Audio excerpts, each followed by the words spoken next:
Welcome to the Be Here Now Network Guest Podcast.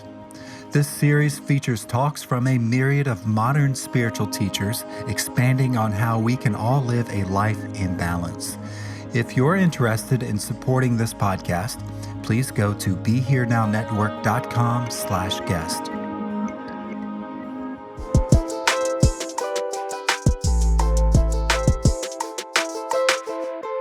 Hi there, I'm Bunny Michael, and this is XO Higher Self, the podcast where you send me your questions and I help guide you to your higher self, the part of you that already has the answer. I am so honored that XO Higher Self is a guest podcast on the Be Here Now Network, a community that has had a tremendous influence over my spiritual life and work and is doing so much to bring about more love and compassion for all beings and for the planet. Here at XO Higher Self, every week listeners send in questions on a variety of issues they are struggling with, and I help guide listeners to the perspective of their higher self. As I'm sure many of you know, the concept of a higher self is not new. It's been used in many spiritual and religious traditions. To put it simply, it is your true self, the awareness of your wholeness. So much of our personal and collective suffering stems from living in a world that has conditioned us to believe in a hierarchy of human worth, that some people are more deserving than others due to their economic standing, racial privilege, productivity,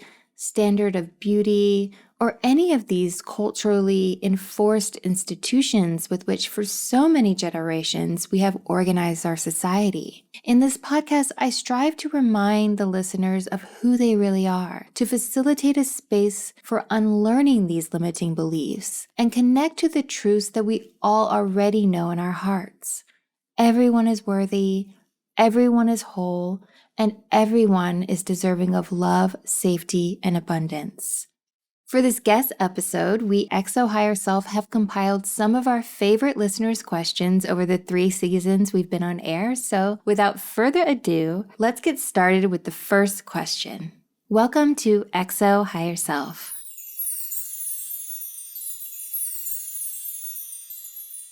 Hi, Bunny. My question has to do with figuring out how to move from concept into action. I have had emotional, psychological abuse in my past, and I've been in therapy for years trying to kind of untangle all of that. And I can understand at this point intellectually that I have more worth than the situations and environments and relationships that I gravitate towards, yet I still keep gravitating towards those relationships. So, I'm just trying to figure out how to go from recognizing the pattern to actually stopping it. Because for some reason, for me, there's a difference between understanding my worth and behaving in a way that affirms my worth. And I do tend to overthink in general and over-prepare and have a tendency to perfectionism. So that probably doesn't help. But just wondering if you had any insight about how to, I guess it's probably fear of change, and how to move on from that fear. Thank you. It's wonderful to have the privilege of going to therapy and healing the things that have happened to us in our past. It's wonderful to be able to recognize why we have the patterns we have, the reasons we needed to adopt certain behaviors in order to survive our trauma. But we also have to know who we are beyond that story. Sometimes we get so identified with what happened to us that it's hard to see ourselves in any other light. The higher self perspective is the light of love within. It's the part of us that is untouched by what happens. It's in the realm of being. You can't grasp your self-worth simply by intellect because it doesn't live in the mind. It lives in the heart. I think there's a certain romance that we have with our pain. A lot of times we carry it around with us like a child carries a blankie. It gives us a sense of comfort because it's what we're used to. We wallow in it. We stay in bed with it. It holds us while we cry. Our pain is ours and no one else's. And in a fucked up way, our bouts of sadness is oftentimes the only me time we allow ourselves to have. It's the only time we get intimate with ourselves. So why would we want to give up that sense of self we've identified with for so long? And so we seek out relationships and situations where we can hold on to that feeling. It's not the harmful people that we're attracted to, although that happens a lot. It's the romance we have with our pain that seduces us. And even when we find a person who is willing to grow with us, we will unconsciously sabotage it so we can stay in that place. It's time you worked on your romance with your spirit, your higher self. In what ways besides therapy do you prioritize getting to know yourself beyond your past or your hopes for the future? How do you get to know the wholeness of who you are now? Because I can tell there's so much more for you to explore. And when you take the time to be intimate with yourself, to have that romance with the soul, to be seduced by your spirit, in whatever form speaks to you, you will feel your worth because you will be grounded in the wholeness of who you are. Put your hand on your heart right now, close your eyes, and repeat after me. I am more than my story. I am more than my fears. I am more than my mistakes. I am more than my anxiety. I am more than my relationships. I am more than my choices. I am the witness to it all. I am the sun, the moon, and the stars. I hold all the magic of the universe within me. I was created to experience my wholeness. I am loved. I love myself. Hi, Bunny. So first of all, I just want to thank you for this podcast and bringing this community together. So my question is about a struggle I've been having for quite a bit now, and it's something I've been trying to take care of.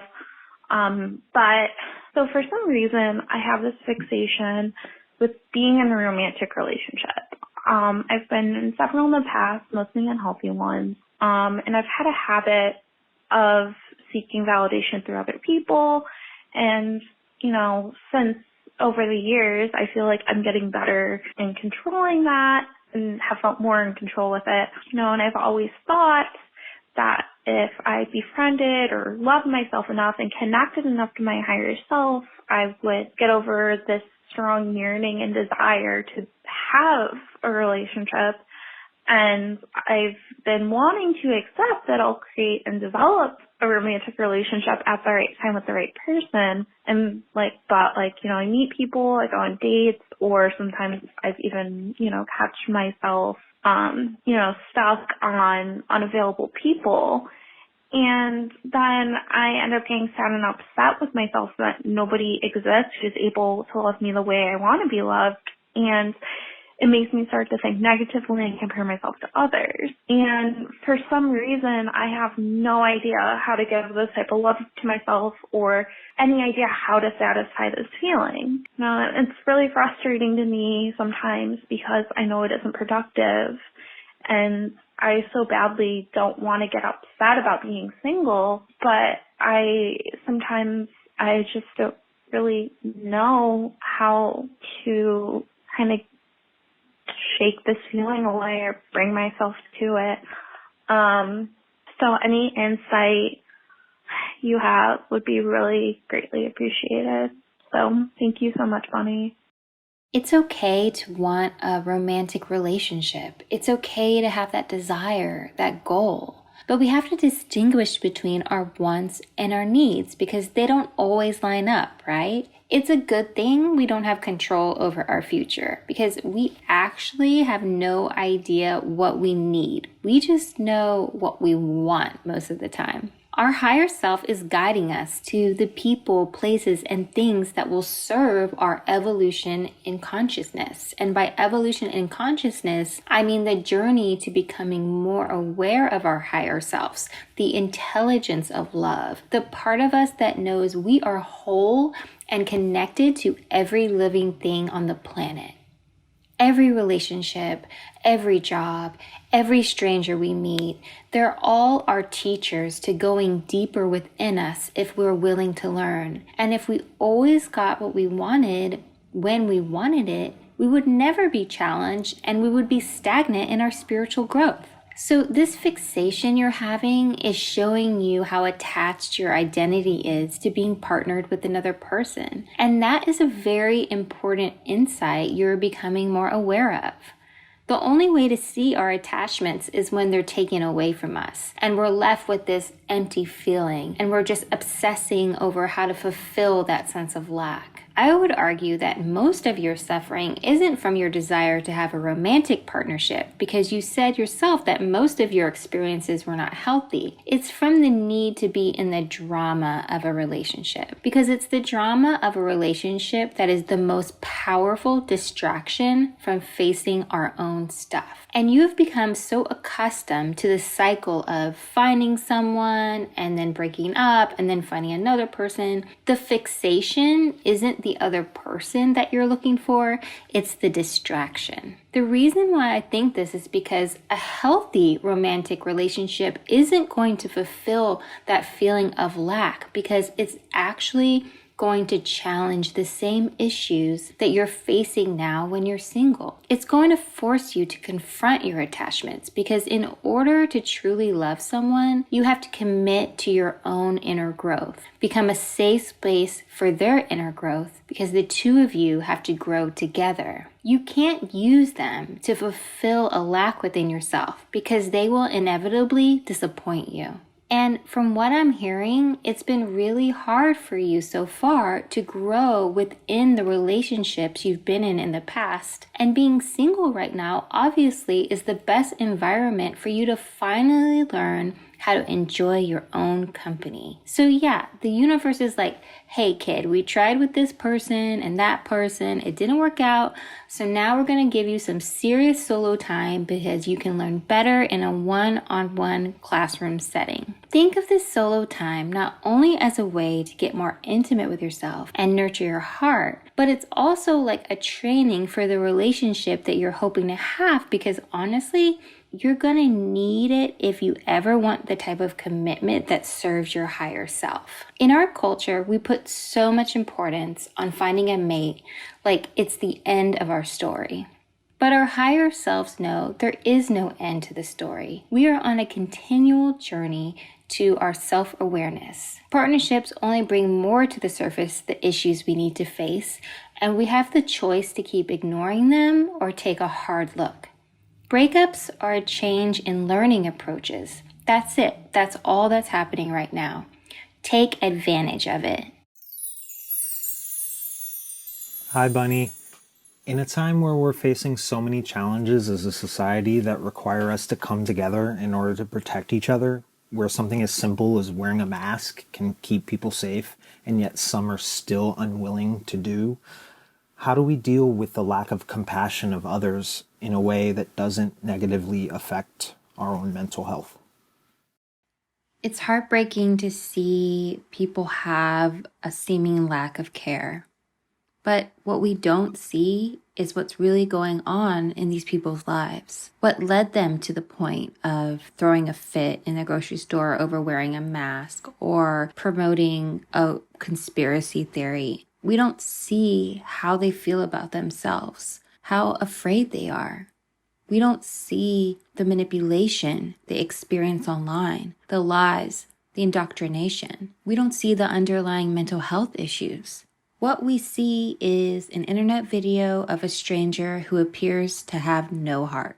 And we are so shocked and disgusted by it. But when our world is organized on a principle of hierarchy, when the more you have, the more you are, it's no wonder people reach a point where their sense of self is dependent on needing to be better than other people. That's why we make enemies of each other, because I only know who I am compared to you. And then there are some people I feel less than, and there are some people I feel better than. We live in this world, in this prison of fear, desperate to find something to validate ourselves. We all do it to varying degrees, othering people, dehumanizing one another in order to defend our egos, our sense of self, because we've lost sight of who we truly are. Compassion for this struggle that we all deal with on a daily basis doesn't excuse harmful behavior, but it shows us that there's a part of this in ourselves as well. These are not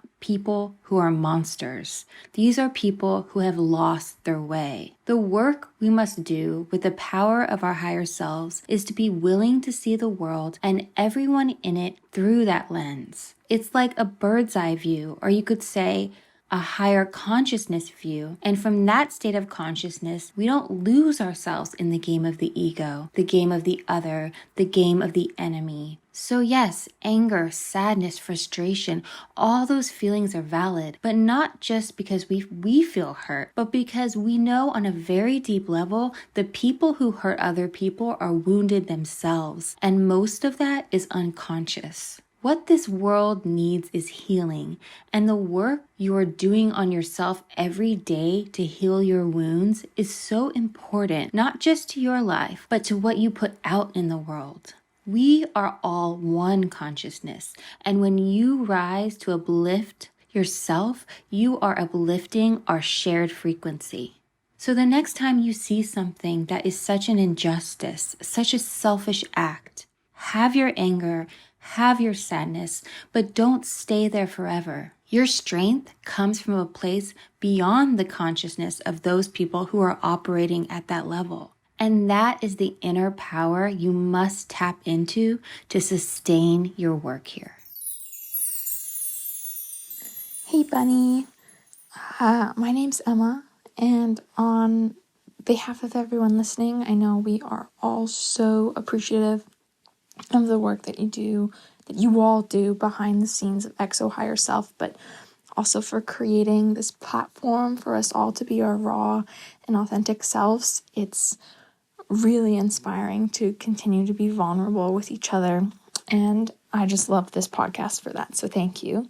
I wanted to ask you a question about trust and forgiveness specifically. I found myself in a relationship where there was a significant breach of trust made by my partner.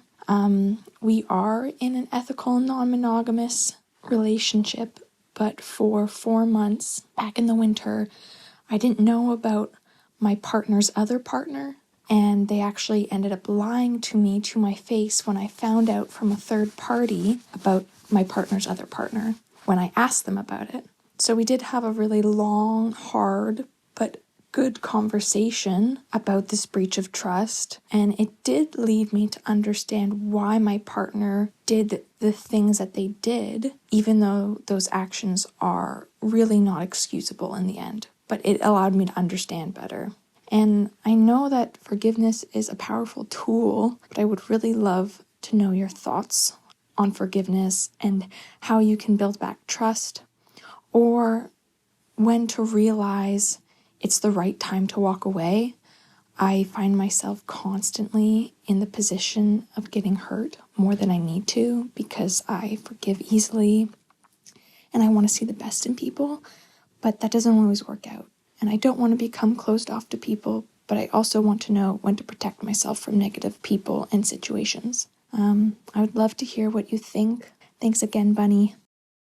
I think a lot of people confuse forgiveness with accepting behavior or saying whatever that person did is okay with them, and that's why people associate forgiveness with weakness. But forgiveness is a willingness to see whatever that person did from a place of compassion. In other words, from the perspective of higher self. And what does higher self see? Higher self sees that people treat people the way they feel about themselves.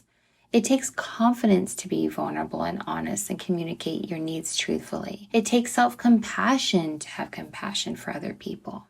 Higher self is the vision to see the truth of a situation. And the truth is that every conflict comes from a lack of love. whether that's internally or externally, conscious or unconscious. In that moment, when they're making that choice, they are unwilling or unable due to lack of awareness to take the higher road and be honest. But even when you do forgive someone, it doesn't mean that you have to stick around in the relationship. It doesn't mean staying will even be helpful, because you can't control where people are in their journey, and the loving thing to do very often is walking away. Not only because you love yourself enough to know that you deserve better, but sometimes staying just enables the other person. It depends on the situation, which you know your situation better than me. You said you had a good understanding of why your partner made that choice, and I'm glad to hear the two of you are communicating on that deeper level, and your partner is taking responsibility, and you realize it didn't happen because you weren't enough. One thing that really stuck out to me in your question was you said you often get hurt because you forgive a lot and want to see the best in people. Well, seeing the best in people doesn't necessarily mean that they see the best in themselves all the time, just like sometimes you consciously make choices from your higher self and sometimes you don't. And seeing the best in people also means seeing the best in yourself and making choices that come from a place of self-respect. If you look back, most often there are red flags or little intuitions that you ignored or tiny little self-sacrifices in a relationship dynamic before a larger betrayal. In terms of your relationship now, I can't really answer that question for you whether you should stay or not, because although it would be ideal that you totally let go of your anger and were an enlightened higher self 24 hours of the day, it's also totally okay if you're just not able to let it go right now or feel like you can't get that sense of trust back. Forgiveness and getting back to a place of trust take healing, and healing takes time. And sometimes that's really hard to do when you haven't taken some space to process your experience on your own terms. Because what happens a lot is the relationship stays focused on them. How are they behaving now? Are they working on themselves? Are they telling the truth? Are they really sorry? Can I see that they've changed? And it's no wonder you still don't feel empowered, because they seem to still hold all the keys in the situation. The betrayal made you feel unseen, and now that you're so focused and worried about them making the same mistake again, you still feel unseen. Taking this experience seriously, not in terms of letting it overwhelm you, but giving it enough importance to see that it's going to require a refocus on you. At this time, what can you do to feel more empowered in yourself to help heal that wound? Empowerment comes from spending some quality time in self-care and focusing on your needs and prioritizing yourself so you can process, repair, and mend your hurt. Your partner has their own work to do too. So perhaps the question is, do you feel like you can focus on your own healing and stay in the relationship simultaneously? Because until you focus on your healing, whether you stay with them or not, you will continue to carry those wounds with you, even to another relationship, and unconsciously become distrustful of any other future partner, regardless if they deserve it or not. So that's something that you should think about. Hi, Bunny. I really appreciate your podcast, so I thought I could ask a question. Hopefully you have an answer. So I've been dealing with, I have like a history of like being bullied, in my appearance, and, that's been playing like a kind of critical role in like my overall social anxiety. And, I guess, what I'm asking is, even today, even though, in the past, all the bullying mostly happened in my childhood. Even today, I still sort of like run into others who are like very critical of my appearance, and maybe will like harass me in the street or like talk about like ugly or like how I've like gained weight and a lot of things. And it's been really hard not to take it personal. Intellectually, I know like people are just projecting their own insecurities onto me, but I still don't really know how not to make that impact how I feel about myself. So I was just wondering if you had any advice about that. Thank you. When you're someone who looks different than what eugenics-based Eurocentric beauty and gender standards have imposed on us, whether that's through your skin color, body shape, disability, facial symmetry, your existence is actually threatening that entire belief system. Because the people who are most conditioned to need to fit into that belief system see you out here shining your light, and a part of them glimpses what real beauty is. It's not what they thought. It's not what they've been ingrained to believe in. Here you are living your life unapologetically beautiful, and people don't want to feel like they've been duped. They don't want to feel like they are mentally conditioned, so they lash out. The more comfortable you are with yourself, the more uncomfortable they are with themselves, because you contradict what they've been made to believe. They don't yet realize how much you are healing them. I can tell you already know it has everything to do with them, but that doesn't mean it still doesn't hurt. That doesn't make it easier in the moment. It's fucked up and it's hurtful. So how do we cope with these painful experiences? Higher self is like a love warrior, an armor of power, a bubble of love's protection. Your power is indestructible, and the more you remind yourself of that, the faster you can brush off whatever projections come at you, whether it's criticism or any other pointless conflicts. So what does your armor look like? What's in your higher self toolbox? There are things you can use to help support you in your most vulnerable moments. Is it body positivity mantras, inspiring social media accounts, friends you can reach out to, groups, therapy groups, an artistic practice, writing poetry, journaling about your experience? What are more undiscovered practices you can look into to help you get to that place of joy, that safe space? I strongly believe we're all here for a higher purpose, and sometimes that purpose is hard to bear. It's hard to have to be the stronger one, the teacher, the one whose own struggles have made you more enlightened and conscious. That's not always easy to hold. Being special in that way can sometimes make you feel like an outcast.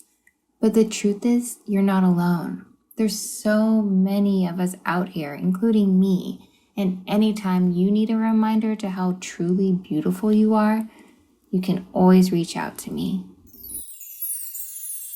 Hi, Bunny. First, I want to say thank you. Your voice and podcast has given me icebreaker questions to get to know myself better and have been a strong reminder to put myself first. My question is, how can I work through others' perceptions of me and my personality? I've gotten comments recently and opinions of my personality that have been frustrating from coworkers and my parents. Comments such as, I'm too quiet, I'm too sensitive, basically insinuating that I'm this very delicate person with nothing to say, and I feel like my tenderness and empathy is seen as weakness, and it's really frustrating. If you have any advice for me, I would really appreciate it. Thank you. My mom used to introduce me as her sensitive child when I was little, and I hated it. But I was extremely sensitive. I used to cry if my sister got punished for being mean to me. I needed so much attention, and I still do. It took me a really long time to realize that my sensitivity was actually one of my greatest gifts. Our parents think they know what's best for us, so sometimes they believe their criticism will make us stronger, when most of the time it just hurts our feelings. But we're adults right now, right? Our parents are just other people with their own opinions. And so are our coworkers, just other people who are on their own journey of self-awareness and self-love and just doing the best that they can. You know why tenderness is seen as a weakness? Because we live in a patriarchy, and toxic masculinity is based in dominance. If everyone openly shared their feelings in a safe environment, you know what would happen? People would begin to understand that power doesn't come from domination. It comes from realizing we're all worthy. And so the patriarchy does a very good job at keeping that wisdom, that tenderness, as much in the shadows as possible. Otherwise, the whole system falls apart. The important thing is to not take this too personally. It actually has very little to do with you, but you can use this as an opportunity to set example as someone who is proud of their introverted nature, their tenderness, and their sensitive side. The more you accept yourself, the less you will let other people determine the state of your consciousness. But I wouldn't shy away from letting them know how those comments are making you feel. What if the next time someone said you're too sensitive, you were like, my sensitivity is one of my favorite things about myself because it's so freeing to not be afraid of my own feelings. Or if someone says you're too quiet, you could say, I'm just an introverted person and I really like to listen. We can't control what other people think about us, but we can control how we treat ourselves. Your sensitivity is radical, it's revolutionary, and it's important. You are sweet and special and perfect, just how you are. Don't forget that. Hi, Bunny. My name is Loan, and I'm sorry if my English is not perfect. I hope you all are gonna understand me well. Yeah, first of all, thank you a lot for what you're doing. It's helping me a lot. And yeah, I wanted to ask you if you had anything to say to help me manage to embrace chaos. What do I mean about embracing chaos is I think we live in times of uncertainty, and I feel that chaos that surrounds me and the chaos that comes within me, and I feel like I want to embrace it, but at the same time I can't. I keep wanting to control, and I keep on disliking things that I do. I keep on judging myself while I create, while I'm drawing, for example, or yeah. And I think it is keeping me away from freedom, keeping me away from free expression without self-destruction. And sometimes I feel like I'm destructing any of my idea from the root itself, any of my creative idea. I judge the root, and if I dislike it, I cut it. I don't even let anything grow. I feel like my inner garden is dying, and sometimes I'm asking if I'm not punishing myself. A part of me thinks it's because new things will grow in my inner garden and maybe they need place.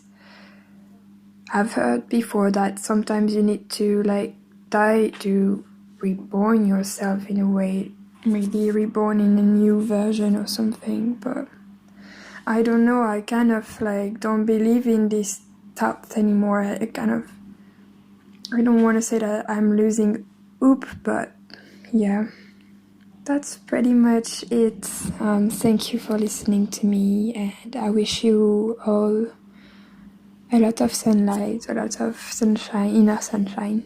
Thank you. You know, a sure sign that you're on the verge of a breakthrough is feeling scared as hell.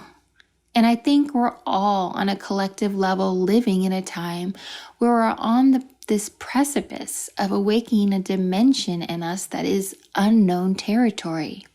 If you look at what's going on in the world, all the chaos, all the disorder, it seems like all the things we used to feel were secure, the institutions, even if we didn't like them, we still perceive them as stable. And now everything from our jobs to our political system seems to be dismantling. And the future is so unknown right now. We're all experiencing a lot of anxiety. But there's a deeper part of us that knows in order to build something that truly represents us, we have to tear down the old structures. There's a death that happens to make room for a new age. And we experience this both in the personal and collective because there's actually no separation from personal to the collective when we acknowledge we are one consciousness evolving as a whole. Making art is an intuitive practice. When you make yourself available to creative inspiration, you become a channel. You are channeling information from beyond the physical realm, and as it moves through you, it takes physical form based on your unique qualities. That's what self-expression is. It's divine inspiration interpreted through the self. Sometimes this process is peaceful and enjoyable, and sometimes it's really challenging because you are standing in front of a door that when it's open, you have to relinquish control. You have to surrender to the cosmic information that yearns to move through you. You have to let go. That is why I say everyone is an artist, but not everyone is willing to practice. I'm sensing that you're feeling overwhelmed by your own power at the moment. You are tapped into the energy of the world that wants to be expressed through you. And it's feeling a bit suffocating, and you're judging your ability and having a hard time trusting that it's safe to go there. Our culture teaches us that safety comes from predictability and structure. But if we look at nature, there's so much chaos and unpredictability. On the quantum level, there is no predictable pattern, and that is actually our true nature. Fear is very powerful. And it's okay to feel fearful right now. But rather than letting it overpower you, I would just get curious about it. What is it teaching you about where you perceive your own limitations? What assumptions is it making? What walls is it creating between you and your own joy and purpose? How is it blinding you to your own gifts? Are you actually unsafe or just entering a new stage of your own growth? Remember, there is no rush. Don't judge your pace. The more you let go of how you're supposed to be feeling, the sooner you will move through whatever feelings are inhibiting you. Hi, Bunny. I have a friend who's in a long-distance relationship, but they've never met in person. There's some major red flags, and I'm not sure how to best support my friend. I obviously want to be there for her, but at the same time, I've seen other friends try to approach her about it, and she's really shut them off. How do I be a good friend, but at the same time respect her boundaries? Thanks. If you're concerned for the well-being of your friend, then sharing those concerns is an act of love.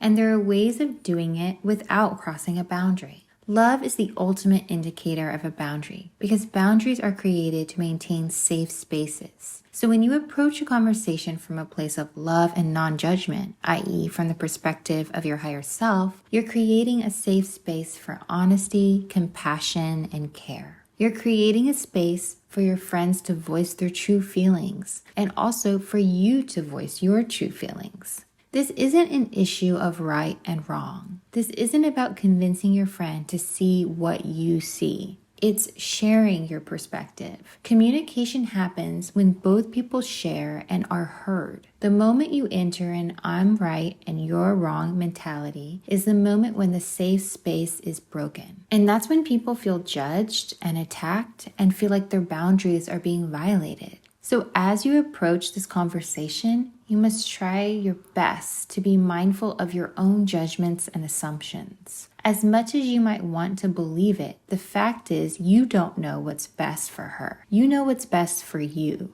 based on your experiences. The only way to support your friend is to love and support her and listen to her because that is the environment that will help her tap into the wisdom of her higher self, the part of her that knows what's best for her. But the only way to support her to getting to her higher self is for you to stay in the consciousness of your higher self. That's the only way you can approach this conversation in order for it to evolve in the most loving conclusion. If for some reason the communication isn't going well, I would take a step back and just let her know that you're there for her if she ever needs you. That way, if later on down the line she is struggling in a bad situation, she has a safe space to go. The worst scenario is when a person becomes so isolated from their support system outside of a relationship, they can't see their way out and lose sight of how many people care about them. So just do your best and stay in the place of love and compassion, and that is all you can really do. Hi, Bunny. I was calling because I've recently been trying to really focus on myself and grow. During the quarantine and pandemic, and when this all started for me back in March, I just kind of let myself deteriorate at a much higher pace than I should have, and I'm trying not to beat myself up over the way I did handle something, because it's handled and I need to move forward. And I've been having these outbreaks of emotion just overwhelming me, and it's like it sweeps me out from under my feet, and I can't control myself very well. And I hurt people for it, not physically, but I say mean things when I'm like that, and it's gotten kind of worse. And my partner wants me to focus on myself, so we've taken a step back from our relationship. And I just wanted to know if you have advice on focusing on yourself and being more open to just being friends with someone you love so much, but you've loved them not just as a best friend, but in a romantic sense for 2 years now. And I do want to keep her in my life as my friend, and we both love each other very much. So it's just, I've never broken up while still being in love. So I wanted to know if you had advice. Thank you. Hey, love. It sounds like to me you need more outside support. Everything that's been going on has left us confused, angry, and traumatized. It's put pressure on our relationships and our careers.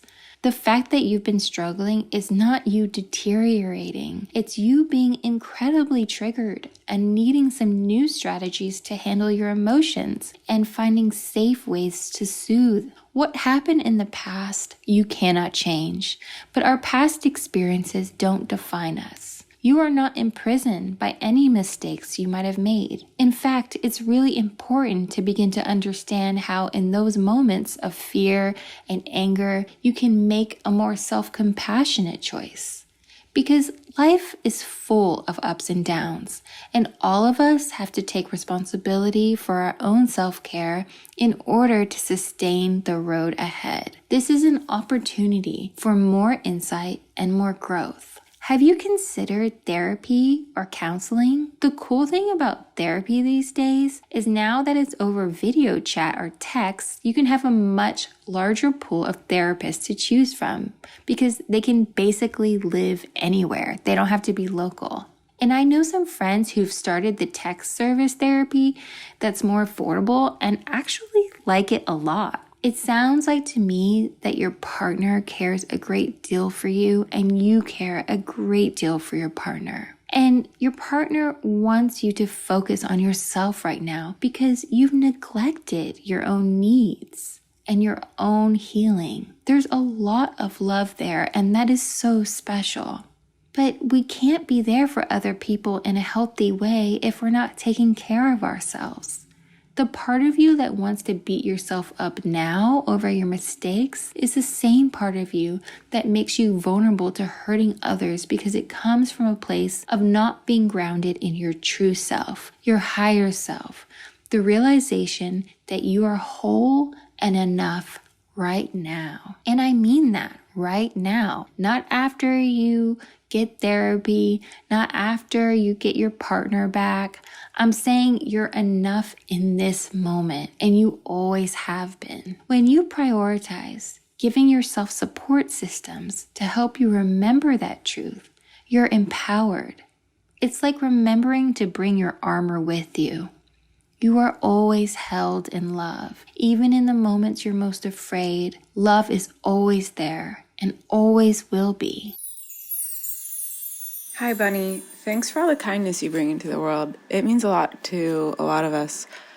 I wanted to ask about something that has been a struggle for me for a long time, and that is I get really caught up in the stories of people suffering, like who I see on the street or who, I read a terrible headline about, and I think my empathy can sometimes be a little overwhelming, and I feel so bad for the suffering of so many people, and I don't really know how to cope with that, and like to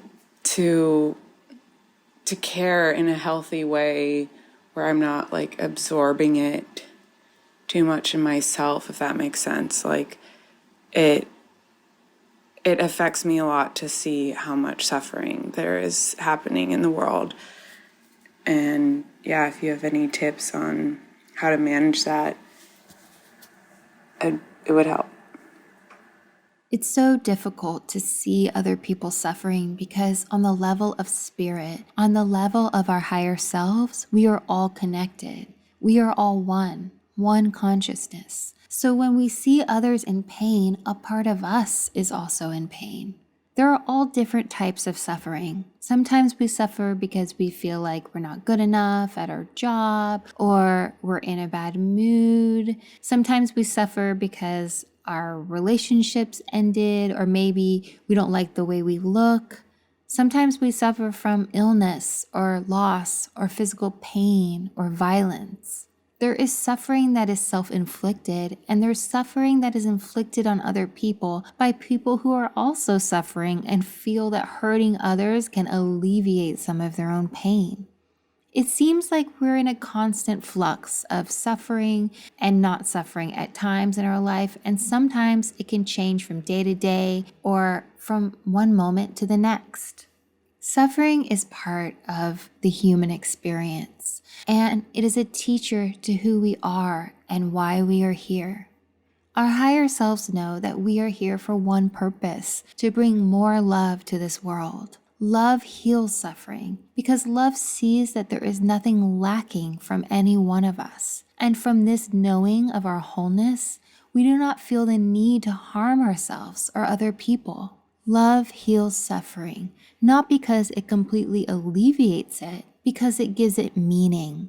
Love uses it as a teacher to bring us closer to our higher selves. As we nurture that connection, we begin to see how unnecessary so much suffering is, both in our self-inflicted suffering and in the great suffering of the collective experience.